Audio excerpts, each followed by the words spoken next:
Hello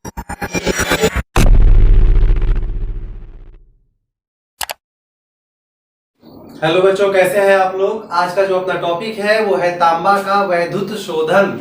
इसका अर्थ ये हुआ कि हम करंट की मदद से, बिजली की मदद से तांबा को कैसे शुद्ध कर सकते हैं। ठीक है ना। देखो, बोर्ड पे ये जो बातें लिखी हुई है ये मैंने आपके लिए लिखा है ताकि आप इसे कॉपी में नोट कर लो, लेकिन देख के नोट नहीं करना है।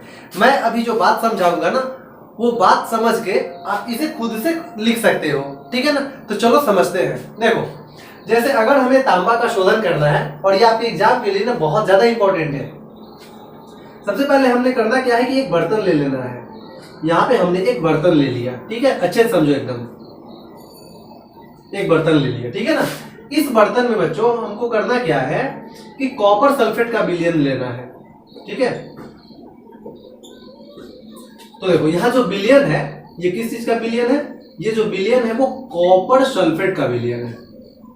अब आप कहोगे कि कॉपर सल्फेट का विलयन आपने क्यों लिया है? तो देखो, हमें यहाँ पे किसका शोधन करना है? तांबा का। तो जिस धातु का शोधन करना है ना, हमें उसका सल्फेट लेना होगा। ठीक है। तो तांबा का शोधन करना है तो कॉपर सल्फेट। अगर मान लो जिंक का करना रहता है तो जिंक सल्फेट। बात समझ रहे हो ना। तो जिस धातु का शोधन करना हो हम उसका सल्फेट का यूज करते हैं। तो कॉपर, तांबा मतलब कॉपर, तो कॉपर सल्फेट का हम विलयन यूज करेंगे। ठीक है, क्लियर। अच्छा, अब देखो, अब हमें करना क्या है कि इसमें आपको दो प्लेट लेना है, एक प्लस वाला और एक माइनस वाला। देखो, एक ये जो हो गया ये अपना हो गया प्लस वाला प्लेट। ठीक है, ये प्लस वाला प्लेट हो गया और इधर हम एक माइनस का प्लेट लेंगे। ये जो प्लेट हो गया अपना, ये माइनस वाला प्लेट हो गया। ठीक है। तो प्लस वाला जो प्लेट होता है ना, इसे हम बोलते हैं एनोड। एनोड, ठीक है। और ये जो माइनस वाला प्लेट होता है इसे हम बोलते हैं कैथोड। तो जो अशुद्ध तांबा होता है ना, अशुद्ध तांबा, वो एनोड रहता है। ठीक है, अशुद्ध तांबा। तो यदि ऑब्जेक्टिव में आपसे पूछा जाए कि अशुद्ध तांबे की प्लेट को हम किसके रूप में उपयोग करते हैं, एनोड या कैथोड, तो एनोड। ये जो एनोड वाली प्लेट है ना, इस पे अशुद्ध तांबा होता है। ठीक है। अब देखो, इसमें मान लो पूरा तांबा भरा हुआ है लेकिन तांबा के साथ साथ अशुद्धि भी इसमें है। ठीक है। ये इसे हम बैटरी सेल से जोड़ेंगे, प्लस और ये माइनस। ठीक है। अब देखो, अच्छा, ये जो कैथोड है इस पे क्या जमा होगा? तो इस पे जमा होगा अपना शुद्ध तांबा। शुद्ध तांबे की जो प्लेट होती है उसे हम कैथोड कहते हैं। ठीक है। और अशुद्ध तांबे की जो प्लेट होती है उसे हम एनोड कहते हैं। अब देखो, अब करना क्या है आपको, इसमें करंट सप्लाई करना है। जैसे ही करंट सप्लाई होगा, ठीक है, क्या हुआ? करंट सप्लाई हुआ। तो करंट सप्लाई होने से ये जो विलयन है अपना किस चीज का?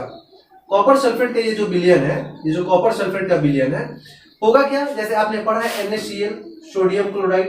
करंट सप्लाई करने पे क्या होगा कि सोडियम प्लस चार्ज के रूप में अलग हो जाएगा, क्लोरीन माइनस चार्ज के रूप में अलग हो जाएगा। तो जब करंट हम सप्लाई करेंगे तो कॉपर के साथ भी तो बिल्कुल वही होगा ना। तो यहाँ से ये जो कॉपर है अपना, ये 2+ के रूप में अलग हो जाएगा, ये 2 इलेक्ट्रॉन का त्याग करेगा। और जो सल्फेट है इसमें 2 माइनस चार्ज आ जाएगा। ठीक है, मतलब पहले वाले पे जितना प्लस, बाद वाले पे तो उतना ही माइनस आता है।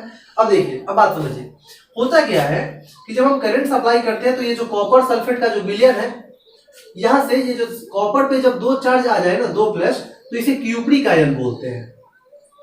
Cupric ion. ठीक है। और SO4 तो वो सल्फेट ही है।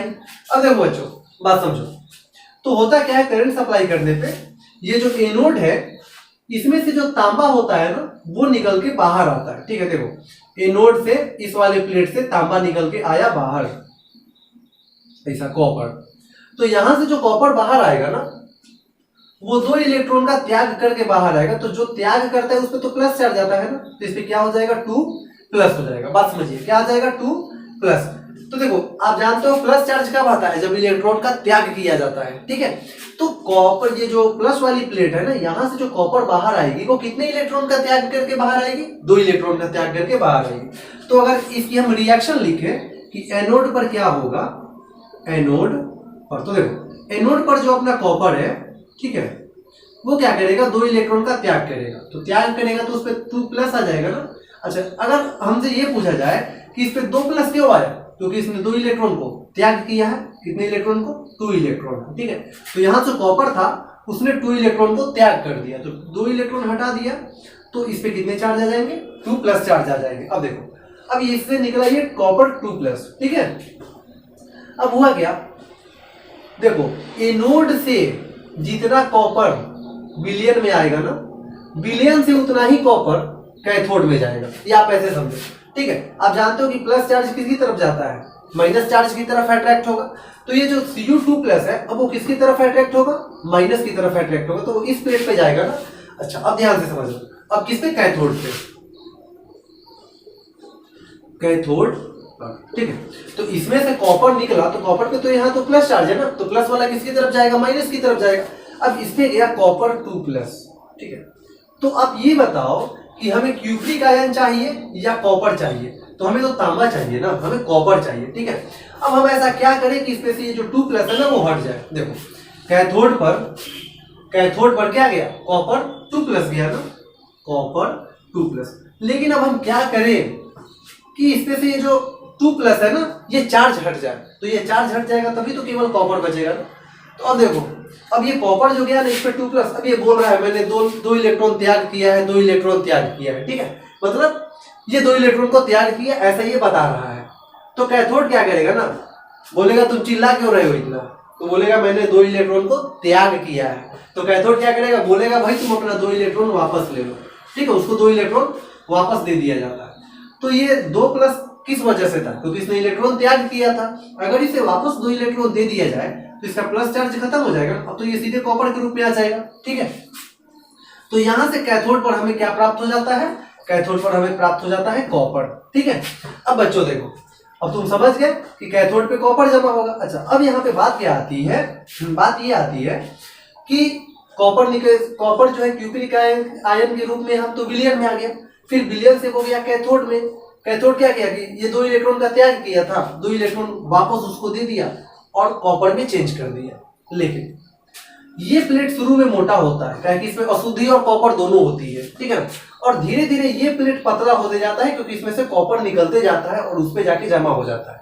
तो बाद में क्या होती है कि कैथोड वाली प्लेट जो है वो मोटी होते जाती है, ठीक है, और ये पतली होते जाती है, ठीक है। अब देखो बच्चों, होता क्या है कि जो कैथोड वाला प्लेट है ना, इस पे अगर कॉपर आके जमा हो गया ना, तो उसे अलग करने में बहुत ज्यादा दिक्कत होगा, बहुत ज्यादा समस्या होगा। तो कैथोड वाली प्लेट पे ना ग्रेफाइट की परत चढ़ा दी जाती है। ये ग्रेफाइट की परत हो गई, ठीक है, ग्रेफाइट की परत। तो ग्रेफाइट की परत पे अगर कॉपर आके जमा होगा ना, तो वहां से कॉपर को आसानी से अलग किया जा सकता है, ठीक है। इसलिए कैथोड वाली प्लेट पे हम ग्रेफाइट का यूज करते हैं। अच्छा, अब यहां से तो कॉपर तो आ गया, इसमें जो अशुद्धि होगी वो क्या होगी? तो अशुद्धि जो है ना यहाँ नीचे आके जमा हो जाती है। तो इस अशुद्धि को हम कहते हैं एनोडमर, क्योंकि वो एनोड के नीचे आके जमा होती है। तो अशुद्धि को कहते हैं हम एनोडमर। इस तरह से हमें कैथोड पर जो कॉपर प्राप्त होता है ना, वो 99.99% एकदम प्योर होता है, एकदम शुद्ध होता है। बात समझे? तो ये रहा आपका तांबा का वैद्युत शोधन, और आप अच्छे से समझ गए कि हम तांबा का वैद्युत शोधन कैसे करते हैं, और इसी बात को आपको अपनी लैंग्वेज में लिख लेना है, ठीक है। जैसे देखो, इस प्रक्रिया में हम जो अशुद्ध तांबा की प्लेट होगी उसको एनोड के रूप में यूज करेंगे, और शुद्ध तांबे की प्लेट को हम कैथोड के रूप में यूज करेंगे, ठीक है, क्लियर। कैथोड की सतह पर ग्रेफाइट की पतली परत चढ़ा दी जाती है। तो कैथोड वाले पे हम ग्रेफाइट की पतली परत क्यों चढ़ाते हैं? ताकि इसमें से कॉपर को आसानी से अलग किया जा सके, आसानी से छोड़ाया जा सके, ठीक है ना। प्रोसेस आपको पता है कि जैसे ही विद्युत धारा सप्लाई होगी, एनोड जो है उसमें से जो कॉपर है वो क्यूप्रिक आयन के रूप में अलग होगा। अगर तुम्हें क्यूप्रिक आयन ध्यान नहीं है तो तुम Cu2 प्लस ध्यान में रखना, मतलब ये 2 इलेक्ट्रॉन को त्याग करके बाहर निकलेगा, ठीक है। तो ये जो क्यूप्रिक आयन है वो अब किस पे जाएगा? कैथोड पे जाएगा। तो जब कैथोड पे जाएगा ना, तो कैथोड बोलेगा कि भाई तुम्हारे पास 2 इलेक्ट्रॉन 2 प्लस लेके रखे हुए हो ना, 2 प्लस है, तो 2 प्लस कैसे हटाए? तो ये क्या करेगा ना, उसको 2 इलेक्ट्रॉन वापस दे देगा, कहेगा कि तू अपना 2 इलेक्ट्रॉन रख, ठीक है। 2 इलेक्ट्रॉन वापस दे दिया तो इसमें से चार्ज हो जाएगा, खत्म, अब बच गया केवल कॉपर। तो इस तरह से हम कैथोड पे कॉपर को प्राप्त कर लेते हैं, ठीक है। तो काफी अच्छे से आप तांबा का वैद्युत शोधन समझ गए हैं, और अब एग्जाम में पूछे तो आप जो है इसे आसानी से लिख सकते हैं, ठीक है। तो बच्चों, वीडियो पसंद आए दबा के लाइक शेयर और सब्सक्राइब करें। जय हिंद।